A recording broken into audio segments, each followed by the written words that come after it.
Well, Cincinnati police still investigating multiple shootings last night that left 18 people injured, 4 people dead. We had crews across the city today reaching out to officials and community members about what's next. WLWT News 5's Dan Griffin is breaking down what happened last night.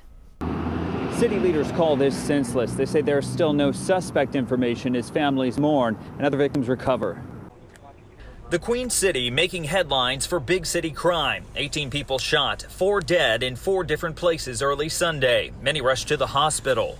What we have is one extremely violent night in the city of Cincinnati.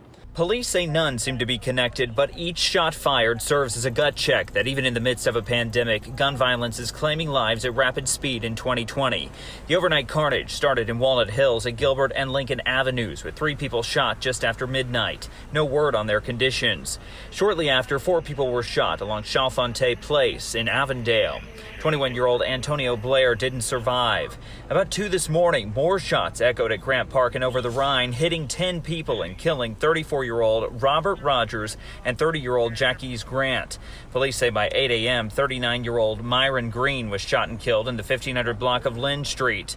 Tonight, city leaders are responding. Mayor John Cranley saying, quote, "The responsibility for these shootings lies with the shooters. It is attempted or actual murder. We will bring the shooters to justice." The mayor says he supports a police plan for increased resources and presence in problem areas and working with community partners on new solutions. By Friday, the group Neighborhoods United hopes to release a plan addressing socioeconomic status, education, and other factors to reduce gun violence. The same way that we have turned around our city economically in terms of this renaissance, we just need to have people's lives also be raised up and have prosperity. Again tonight, nothing new in way of suspects. The mayor says that there has been a huge increase when it comes to shootings during the pandemic. He says that's because there are people gathering in large groups in public and private places. He's urging everyone not to go to those gatherings. Reporting at UC Medical Center, Dan Griffin, WLWT News 5.